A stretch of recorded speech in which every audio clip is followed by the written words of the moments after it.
Well, good morning, beloveds. Caught me mid-sentence there, which is my own fault. So, yesterday I told a funny skeleton story. And about an hour later, I got a text message. I cross-posted this video on the wrong page. A few years ago, I was made an editor on another page so that I could post pictures to it. And I haven't done anything with that in years. And yesterday, when I was trying to cross-post to the Running Rev Ryan Facebook page, I selected the wrong Facebook page. And the owner of the page went, "Hey, what happened here?" And I was like, "Oh my God, I'm so sorry." And then, so I went and checked and made sure that I had done this on the correct page. This video on the correct page, and I said, "Please delete it." So, yeah, I mean, and that's what yesterday was. Yesterday was all when I went back to ministerial school. I learned because it was online. A lot of it was online. I did have in-person classes, but a lot of it, we did a bulk of the classes online. I learned this term, FFS. Okay, fat finger syndrome. And I am telling you, yesterday I suffered all day from fat finger syndrome. I just, nothing, all the electronics, like I couldn't get my fingers to work yesterday I don't know what it was. So hopefully today, like I was I was extra careful today when I logged in to make sure that I didn't do it. So, but it happens. And thankfully I was telling a funny skeleton story. So today I'm owning up to having made a really interesting mistake yesterday. So here we are. Okay. So that's my funny story for you today. Now we are doing, as I grab my note, a new design for living. And let's do the housekeeping really quickly and remind you that we are Creative Life Spiritual Center. Website is creativelife.org. Constant contact. Email info@creativelife.org. That gets you one email a week. The hot links are hot, and it so click here means it. It'll take you right to the information of the other person that can help you get it. And then when I say one email a week, I mean that. It's a real person doing it. He just doesn't have time for more than that. And the only reason you would get more than one is if something unusual happens, which 99% of the time is weather related because we do live on the Gulf Coast. So there's that. Last thing about it is a blind CC. Okay. That means nobody's going to see your email. You won't end up on anybody else's email list because of us. So hopefully you will think it's worth doing. I'm also going to mention the social media merely from the standpoint that we are doing this on social media. Okay. And the whole point is to get people to see your stuff. So a free and easy way that you can support the center is to engage with our posts. Go like, subscribe, follow based on which platform you are on, and then engage with the individual post by reacting, commenting, and sharing. And then I'll let you know that we are Creative Life Spiritual Center or Creative Life Spark. And I'm the Running Rev Ryan across the social medias that I am on. So there's that. Okay. Now, the new design for living was written towards the end of Ernest's career. And what I have taken to describing it as is the science of mind process. I think that's what he did was, yeah, we're a religion on government paperwork, but we're really a philosophy. And so that's what this book appears to be. This appears to be action steps. Here, you want to change your life? Here are the things that you can do. It's not a lot of theory. It's let me explain this to you, but not theory. Here, this is what you can do. So that's what it seems to be. And we are about to finish up chapter 4, which I believe is titled, Your New Freedom. So we're going to finish up chapter 4 today and move on to chapter 5 tomorrow. It's been really interesting, except like when he did the 3 phases of creativity yesterday, which is what I ended with, like I had no idea what I had just read. And every now and again, he just stuns me and I'm like, wait, what? So if you feel like that, know that you're not alone. Know that you're not alone. Occasionally I read things from Ernest and I'm like, Now, Emma gets me on a regular basis, but Ernest, I'm fairly comfortable with. But yesterday I was just like, what was that? Okay. So, today, hang on, let me find my glasses. Today, we are going to tackle discover a new freedom. The mere fact that purpose, form, shape, and organization do exist implies that there must be something which created and established them. This would of necessity mean that such a creative factor would have to be intelligent, for the action of law is intelligent. At the same time, we cannot imagine such a creative intelligence being other than conscious, for if it were not conscious, that would mean that the creator of the universe would be less than that which it creates, which would be impossible. The myriad of forms and patterns evident in all things shows us that they are not the whimsy of chance, but are the result of action and interaction of the inviolable law in response to the directive ideas of a conscious intelligence. It was a very long sentence, but it basically is saying, look, we know that there's something intelligent back of this because things follow patterns and, the law works in a certain way. And what created us couldn't be less than us, so definitely is more than us. So, think of the smartest person you know, and then remember that something created them. Actually, that's how the next sentence starts. So, okay, let's go back to it. So, we find that in saying that there is one creative intelligence back of all things, we are entirely accord with what many of the outstanding scientific minds of our day are also saying, and also with what the wise and the learned have been saying for ages. In other words, there's nothing new under the sun. At this point, we're starting to agree with each other, which is a good thing, because I have a background in science and religion. So, this mind is also the one presence in which all things exist, and the one intelligence which all people use. All right? That right there, that sentence is one of the reasons why a lot of science of mind ministers will start their treatments out with there's one mind, one life, one mind, one presence, one power, and I am a part of that. First 2 steps of treatment, recognize the one and then unify with the one. From a seashell to a blade of grass, the consciousness of humanity, we find one grand succession. Intelligence unfolding itself in and as its creation through the creative medium of law. All this may be summed up as the principle of life. We are some part of this system, for there is nothing else for us to be a part of.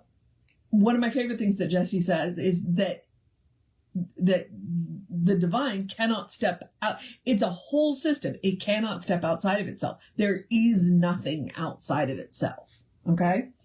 And within each, there resides an interior awareness which knows this to be true. Now, the question becomes, do we pay attention to that interior awareness? Because it's always whispering to us, in the back of our minds. The question is, are we paying attention to it? Are we too busy focused, out here? Okay, let me go back and start that sentence over again. And with each, there resides an interior awareness which knows this to be true, which knows itself to be some part of that greater whole. We shall discover it if we look within ourselves, not outside. And from this, there springs in each of us that inborn faith that enables us to know that there is intelligence and law in the universe, and to understand that there must be a few simple rules which, if followed, will enable us to comply with the nature of things as they are and lead us to success, happiness, and wholeness. While it is true that some have had a faith which most people do not possess, it is not true that others may not acquire the same faith. Okay? There are people out there who have just had that tip-top faith, but they don't own it. Anybody can have it, but you got to work it. Faith is a muscle and you got to exercise it. Okay? Certainly, we have every reason to suppose that we could go far beyond our present experience and through faith and conviction find a new freedom in life. We should feel that this is a normal and natural activity of our innermost nature, which we are attempting to discover fully. So that craving for freedom, that craving for creativity, it's natural. It's absolutely inborn in every living thing. It might be inborn in things that are not living. I don't know. Maybe the rocks desire freedom. I have no idea. Might be interesting to figure out because, plants talk. Like we might be able to figure out how to talk to plants. I don't know about talking to rocks, but that would be interesting. Sorry, just random, like I would love to learn how to communicate with plants. I just think that would be fascinating. And then you're thinking about it, like, can we communicate with rocks? That would be really cool. But that's how my mind works. So here we are. All right. The path we seek to follow is the same path followed in all scientific research, which is a constant search into nature in an attempt to discover the laws that control its actions so that they may be complied with and used. And that's really the goal. It's like, if we know the rules, and like, I'm a big believer in knowing the rules. Like, you always want to know the rules. I believe that you should learn all of the rules because then you know what rules you have to follow. You know which rules you can bend. You know which rules you can ignore, and you know which rules you can break. You got to know the rules. So if we are working in this new freedom, for this new freedom, you got to know the rules. You got to know the rules. When we work within the rules, things work a whole lot better.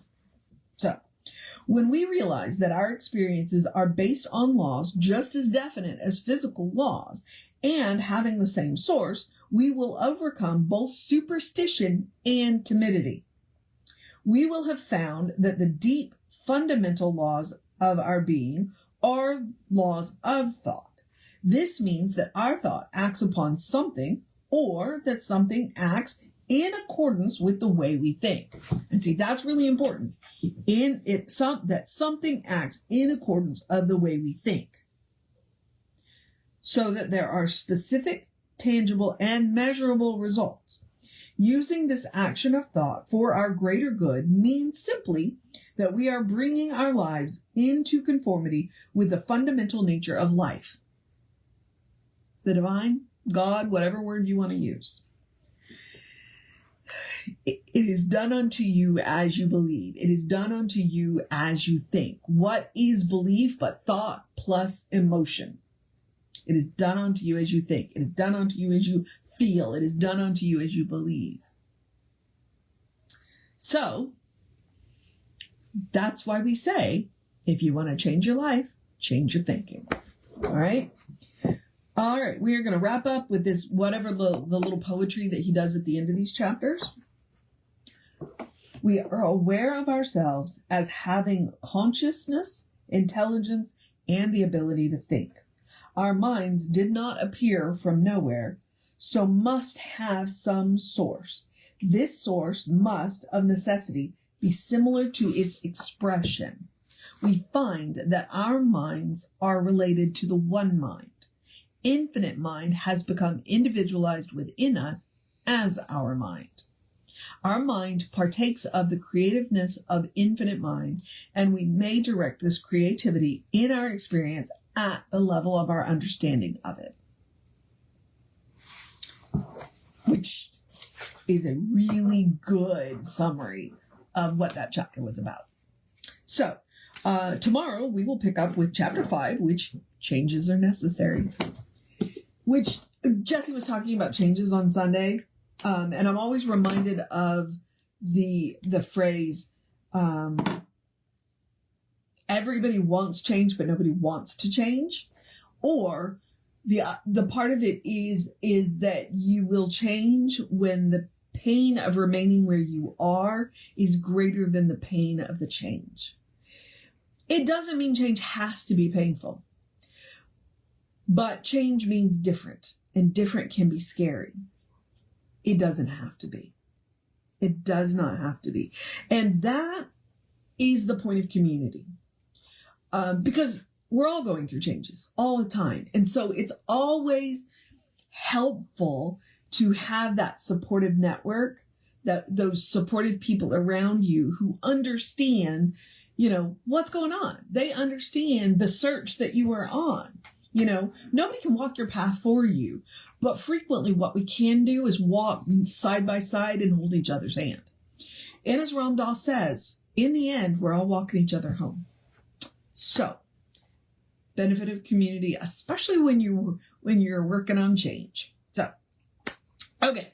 And with that, I'm going to wrap up, and I'm going to encourage you to have a great day, a wondrous day, a fantastic day, a magical day, an enchanted day, a wonderful day, an awesome day, an amazing day. Hey, it's Friday, so let's wrap this week up day. A you got this day, a drink plenty of water day, I heard rumors of snow flurries. Do I believe it's going to happen? No.